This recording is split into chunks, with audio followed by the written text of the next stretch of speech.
weather outside is not that cold, and if you take my hand, I'll walk with you to Georgia. What's going on, everyone? Country with Celine here. I just want to clear the air here. If you do hear any noise above my head, apologies in advance. There's some drilling going on, and I just got to let you know before you think it's something annoying that I'm doing. I am not doing that. But on today's show, please welcome Patrick Kordyback, aka Delta Sweet, aka the frontman from the Canadian pop punk band Stereo. I'm feeling heartache cause she don't feel the same. She wants somebody with a fortune and fame. I'm Miller Lite and she's expensive wine. I'm out of money, so I'm out of mind, yeah. Patrick, how are you doing today? I'm doing very well. Thank you so much for having me. I appreciate it. Oh, I'm glad you can jump on. So before we just dive into music, just how's your life been? Everything's good? Life's been good. It's getting cold and snowy in Edmonton here. And last year we were very lucky. We didn't get snow even past New Year's, but now it's hitting us hard and I'm cold. Wait, what? You guys didn't get snow until past New Year's last year? Yeah, it was like a very, very mild winter. We had the very lucky few months there, but not this year, clearly. No, I have seen videos all over TikTok and it's like snow, snow, snow. So I actually have to go to the Grand Prairie this weekend. And I'm not looking forward to it because I saw the weather. It's like minus 22. I'm like, Yeah, great. I can do snow actually, but it's the cold. Yeah, like and it's actually and gray. It's been a rough week for weather for sure. Now, you were saying you lived in Toronto as well. So just chatting about weather real quickly, where do you hmm prefer to live more, in Toronto or in Edmonton? Because I mean, the cold I Well, feel like is different, and the snow obviously is like it is different. But 100%. what would you prefer? So I prefer the weather here, believe it or not, because of the fact I didn't grow up with humidity. And so when Okay. I lived in Toronto, it was both summer and winter I found unbearable because like Yeah. you can go out on a summer night here and have like a layer on, but like in Toronto, I remember it being like it could be 3 a.m. and it feels like you're in a bathtub in the summer. And then like even minus 10 there, it like gets to your bones the way I don't think it does here because it's not very humid. So I will take Edmonton probably in every way possible, to be honest, especially like hockey teams, like weather, you name it. Okay, we're going there right now. I Seriously? knew, yeah, I knew I might We're ruffle some feathers we're there. going there right now. Okay, okay. I mean, I'm in Vancouver right now, so like technically my team is the Canucks, plus I work for the Canucks. So yes, go Canucks, go. Oh, But wow. Leafs are still represent. Go Leafs, go. We bleed blue. I feel for you.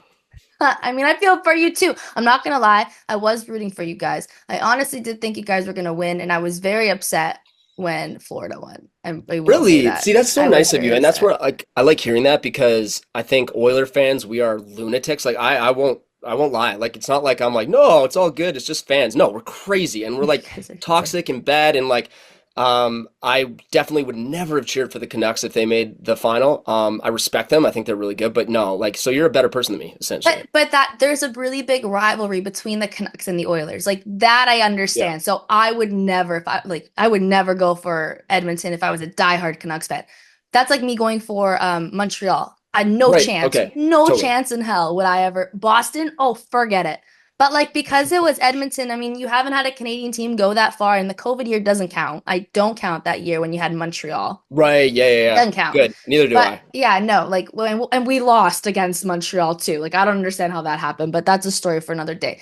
But I was really rooting for, especially McDavid. I mean, I feel like his time is now. Like he has to, or else I don't know what's gonna happen. Like he's not gonna want to stay on the team for that long and not win a cup, you know?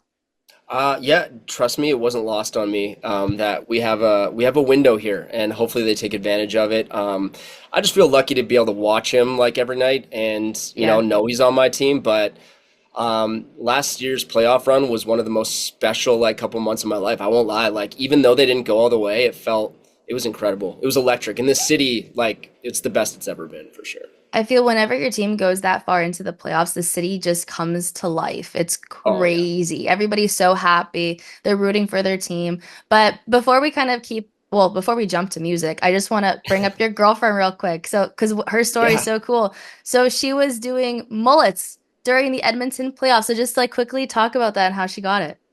She like one day heard about like they were doing free tattoos and she's like, "Well, I want to do free mullets. I'm going to email the Oilers." And I made fun of her. I'm like, "You can't just email the Edmonton Oilers." But sure enough, they got back to her. They loved the idea.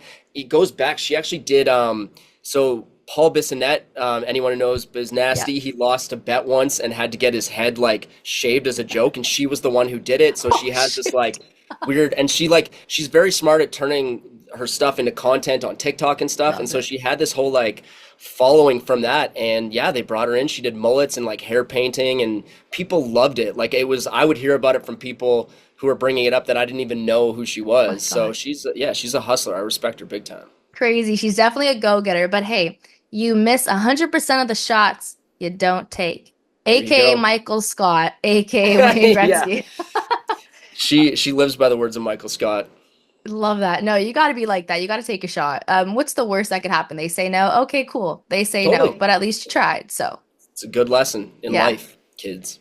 Yeah, seriously. Clip this and remember, always take a shot. Okay, so I kind of just want to address this straight away. So, Mhm. stereos, pop Yes. punk band. Now, you're a country singer. Talk about this. How did you make that transition from that genre to this genre, and when did you decide to do this? So realistically, 2011 is the answer.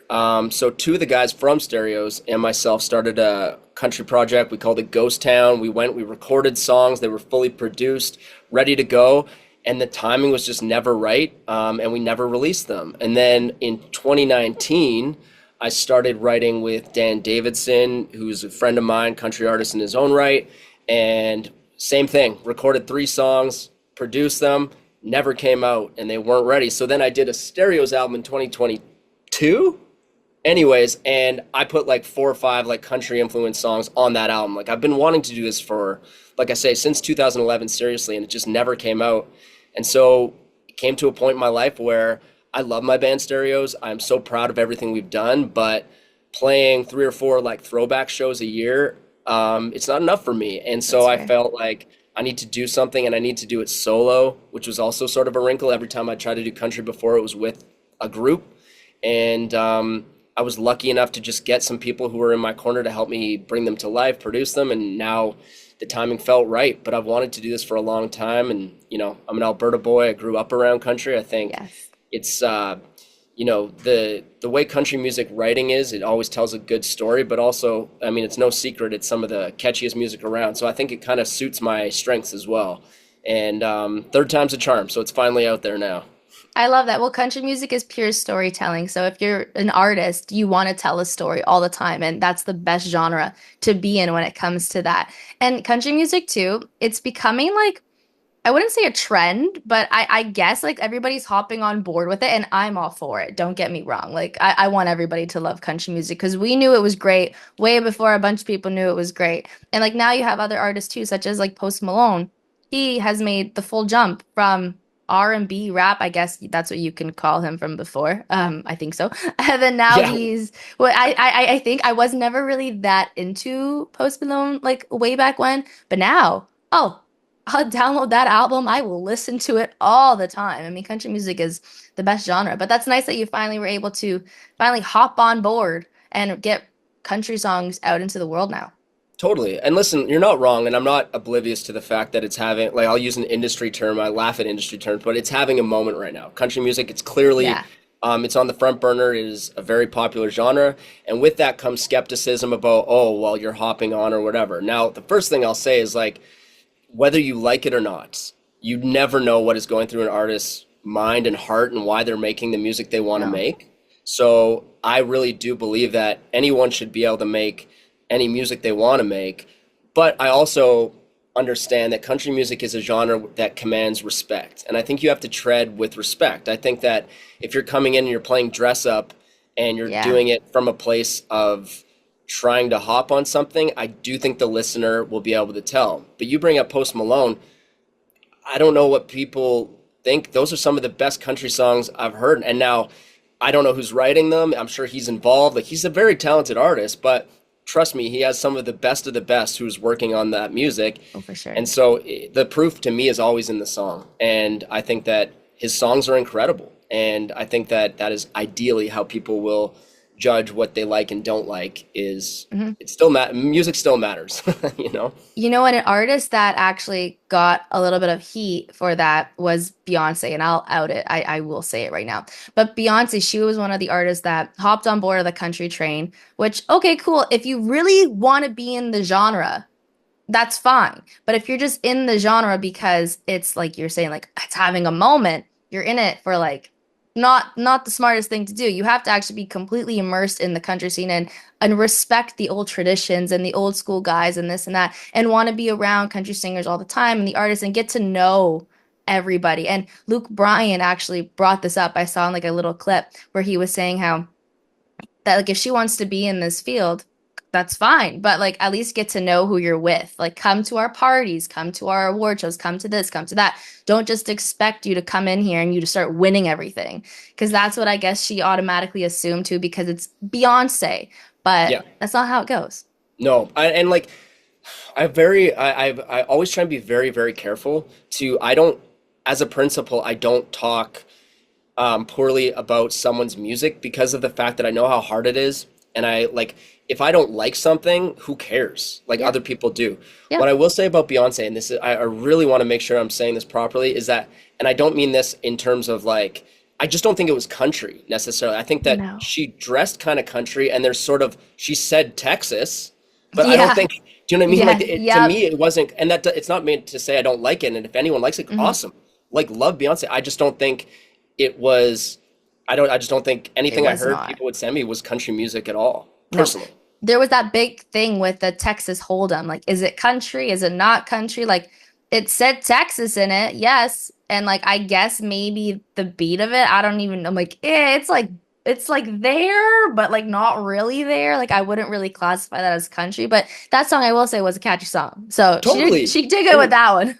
100%. And you know what? And by the same token, I've had people comment on my stuff. This isn't country. This is pop music with a synth banjo, which is first of all not even true. Like I've hired real musicians for every song I've put out, and I cannot speak highly enough of the musicianship in country music. Like love it or hate it, like it's second to none. These guys are the most talented people, but I've got real people, but people just don't want to, you know. Listen, my favorite country music is 90s country, and it always will be. And so I get when someone hears my stuff, and maybe it's not their cup of tea, that's okay. But, you know, I respect the genre more than anything. And I definitely think that the big word in country music is always authentic, and authentic Hmm. to the artist, to me, because I am the guy from Stereos. If I started coming out sounding like Hank Williams or even some of these newer guys like Tyler Childers, who I love, Hmm. well, that would be, to me, that would be way more inauthentic if I'm trying to sound like super traditional country, Yep. as Yep. opposed to, you know, yeah, I'm a pop singer by trade and I love hooky music, but I also want to make sure that it stays true to what I think country music for me should sound like. Yeah, you have to stay true to yourself. I mean, you can't really be an imposter in this industry. Like people will see right through you. Like if you're putting on a fake twang, it's like, you're from Toronto. Why do you have a twang like that? Like it's that doesn't work. That doesn't work. You're not from Georgia. You're To not me, from the it's funny South. when, listen, I'll be the first to admit, when I sing country music, there's a twang. But I will say this, it's funny to me when it's still on, when they're talking to the crowd, and it's like, no, It's come like, on. no, I know. Well, I will also say too, to your point there, when you listen to country songs and you're just singing them, like just singing along with it, you do develop a little twang because when we hear people talk with an accent, we slowly start to mimic how they talk. It's how our brains are wired. It's the strangest thing. So when you listen to like country songs, you do start to like have that little accent in it. But yeah, when you're talking to the crowd after, it's like you got to shut that off now. Like we can see right through. I'm gonna do my best. I've said it now, and now watch it happen to me, where I start talking to the crowd, Gonna be like saying y'all every second watching you. word. Yeah. Yeah. Okay, well, you released your debut solo single. It's called Outta Money, Outta Mind. So just how are you feeling? How's the release been like? It's been amazing, and it's really funny how, you know, I've been lucky enough to experience success at a level I never thought I would when I started playing music in high school, um, in my life. But doing this by myself, which of course requires a team of people to believe in you, so it's Yeah. very rarely ever actually solo, but seeing just small wins has meant the world to me. I really mean that. Like, Seeing I got a radio ad and it's like, oh my gosh, where again, I've been lucky enough to have a song where every song I put out for a couple years was got Yeah. added at every market in Canada, but now I get one and it's on my own and I feel so proud of that. And it's really put a lot of life into my creativity because that I haven't felt in a way since maybe right before stereos took off, to be honest with you, it's been expensive. It has been hard work. It has been a lot of like, I won't lie to you, I've had nights tough to sleep because my mind is racing. Is it ever gonna Yeah. work? And so seeing some just like support and small wins and like literally 99% overwhelmingly positive, it has been, it's made me feel like why I got into music in the first place. It's been so special. I feel very lucky. Yeah.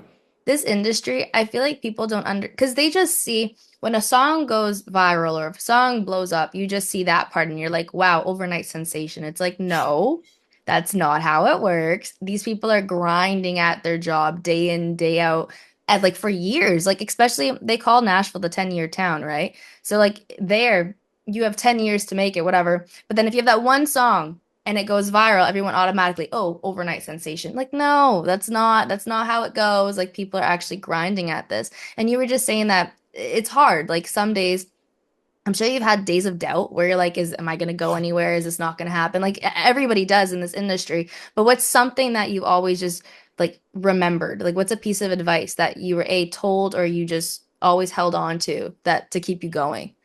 It was from a high level record executive in LA who, I mean, I'll let them do their own research. He literally discovered Lady Gaga and he ran Yes. Interscope for a while. And he said, nobody knows anything, including me. And it is Hmm. the most true statement ever. A lot of these people, they have a lot of wins, and so you can trust their judgment. But at the end of the day, they have so many misses as well. So talk to everyone you can. And it could be someone who doesn't technically have objective success, or it could be a huge record executive and take pieces from everyone you can talk to.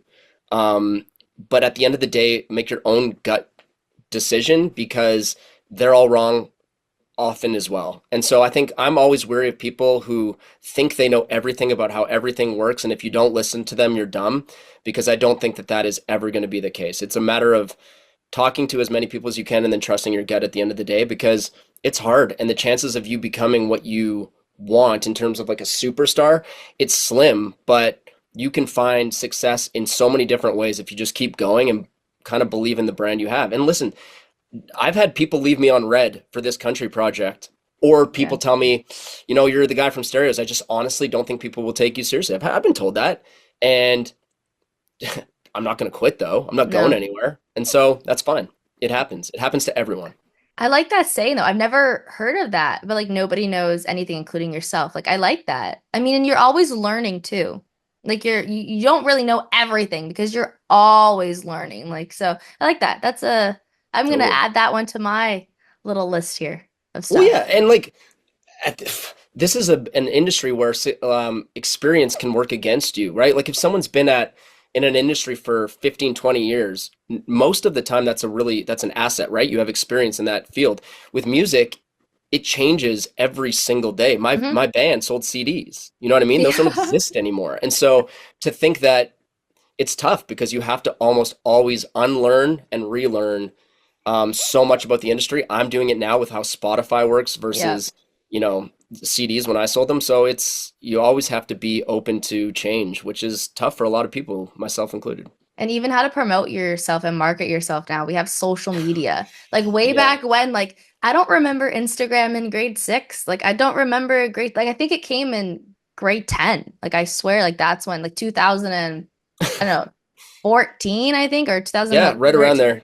Yeah, like that's when Instagram became a thing and nobody was really utilizing that to do anything. They were just posting stuff. But I think eventually that's when like artists and whoever wanted to kind of grow their business, that's when they started to do it. But it's developed so much even to now with TikTok and Twitter and this and that. And like you got to create these little short form content pieces so people will stream your songs. And I've checked out your TikTok too. And like your stuff's funny. The one I will say of Trump, that was hilarious.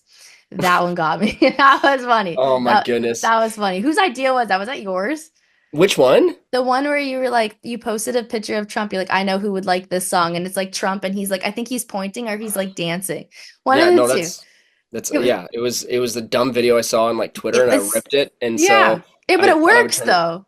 Yeah. Listen, I don't love TikTok, I won't lie, but it has been one of the single most positive things for me is using it and understanding how to use it with my brand, right? Because if I was just posting jokes all the time, Yeah. then I think my followers would expect comedy as opposed to me pumping music. But I've been trying to combine my sense of humor, which is me, and my music. And I'll tell you what, it is like, I don't think any artist who's really trying to get their foothold, if they're not doing TikTok, I don't like it as well. But I think Yeah. you got to do it because it's the one thing that's led to an uptick in streams. I got the audio for my song before it even came out, over 1 million views just from Oh shoot. trying to be creative, and I think that absolutely helped in interest once the song was out. It's weird to me to like preview a chorus of a song before it's out because I'm like I'm giving away Yeah. the best part, but it works, and it's so like you said, it's been re-strategizing and being. I'm almost 40 and I'm using TikTok, but it's really helped me. It's for the industry though. It's for your career, so it's fine. It's so Got to fine. do it. I mean, if you were like 40 years old and you were a doctor or something and you were just using TikTok, I'd be like, okay, that's a little bit different, but okay, you know? Yeah, I'm sure my mom would prefer if I was a doctor. I mean, yeah, wouldn't they all? Wouldn't a doctor or a lawyer, some Yeah, industry with a steady good income and like you're not ever exactly. Yeah, worrying about stuff. she's But supportive. She's actually the best. I should shout out mom. I love that. No, shout out to all moms that support Totally, us in this industry because the entertainment industry is hard. It is really the hard, and, hardest. and you don't understand it until you're in it. So, but 100%. but okay, so you released your debut solo single. I just got to ask, what's the plan for 2025? Well, I am sitting on absolute heaters. I'm not gonna lie. I'm Okay. my toughest critic, but I know I have some good music coming out. So I've been working a little bit more with Dan Davidson, a guy named Sean Moore out of Ontario. Yes, yes. He says hi, by the way, I love and Sean. Okay, oh, he's the great. best dude, best dude.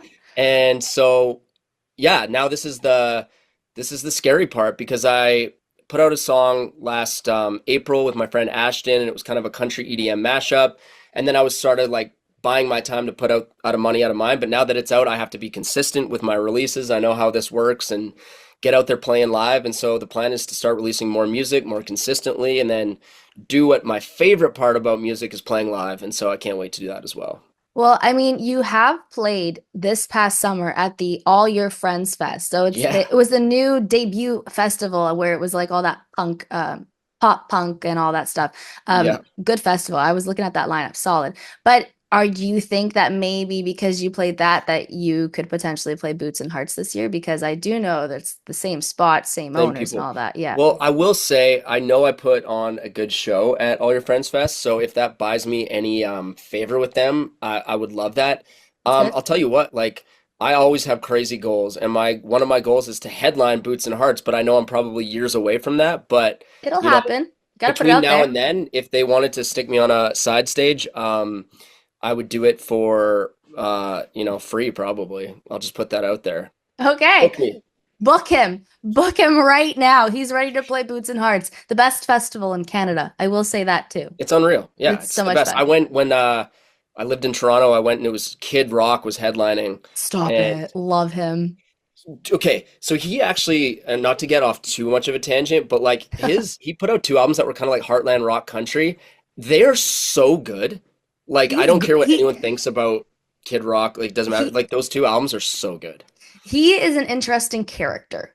Oh, Yes. yeah. I He mean, is an in artists are yeah. nutbags. We're all Yeah. nutbags. The first time I went to a Bon Jovi concert and Kid Rock was opening up for Bon Jovi and I remember Oh, I know. he took a girl's bra off. I think that's what it was and he was like whipping or someone threw a bra and he was like whipping it around and I was mind you I was probably like 10 at this point and my Yeah, mom was like, "Wow, what in the world did I bring you to?" I'm like, "Oh, it's Kid Rock." But that's like my first memory of Kid Rock and like I rock just and love him. roll. Yeah, like you gotta love it. You gotta love it. Okay, and last one here, since we're talking big, dream collaboration. Who would you love to collab with? Garth Brooks. Ooh, okay, I like that. Dolly Parton would be sick, you Yeah. know? I feel like Oh, maybe, yeah, maybe Dolly Parton just because it's kind of like a boy girl thing as opposed to me trying to like compete with Garth Brooks. I don't think I would just get drowned out. But yeah, I don't know. I think it's obviously a great question. The real one would be like Aerosmith, but they're done now, Ooh. which makes me so Well, sad.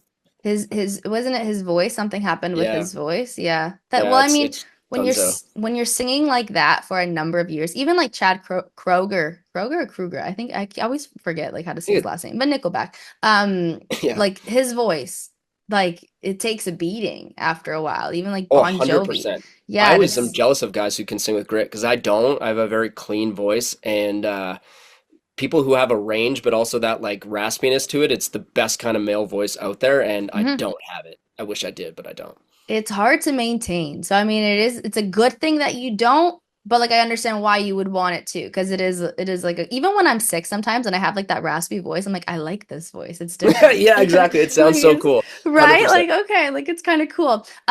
Actually, well, I have one more question here because we were just talking about this prior and I was saying how grade 6 I used to listen to stereos all the time. It was on my Yeah. iPod. So do you ever think that you guys would release any new music, like maybe one song or like anything like that?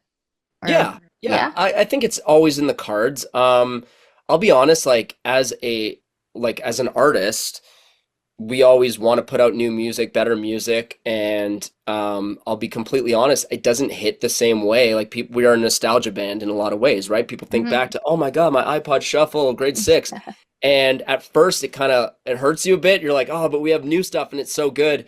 But at the end of the day, being a legacy act or being a throwback act is such a massive blessing in a lot of ways. Like we play festivals that pay really well to just Yeah, play just that remember yeah. that song type stuff. And would you rather be like a full-time band on tour 9 months out of the year again? For sure, but I also am very comfortable with Stereos being a throwback act that can play shows where we get nice hotels, and then me bust my ass with Delta Suite to get that off the ground. That's a good Well, life for me, that to that be is a honest. good life. I mean, and you guys are like Stereos is known as well, Canada knows Stereos as like a Canadian like iconic band. So when we hear your music and stuff like that, we're like it brings us back to our childhood. But we love that though. So there's nothing wrong with being like a No. nostalgic band. There's nothing wrong with that at all. But if you guys ever do release like newer music too, I'm sure people will still gravitate towards it as well. But right now, we're focused on Delta Suite. So that's the goal here.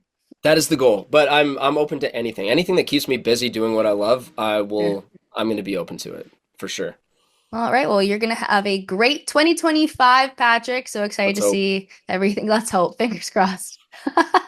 I'm so excited to see everything that you accomplish. And we'll definitely keep in touch and we'll chat again soon. Hopefully at a festival, maybe next year, or concert or something. Or come out west, perform, like maybe eventually if you want to come, because you're already in Edmonton. Just like hop on a plane, come to Vancouver, play the Roxy or play something over here. Oh, the Roxy, what a legendary venue. Yeah. Legendary. Everyone plays the Roxy, so if you ever come here, or the Commodore, so they're here. No, I want to smell beer in the carpets. The Roxy or nothing.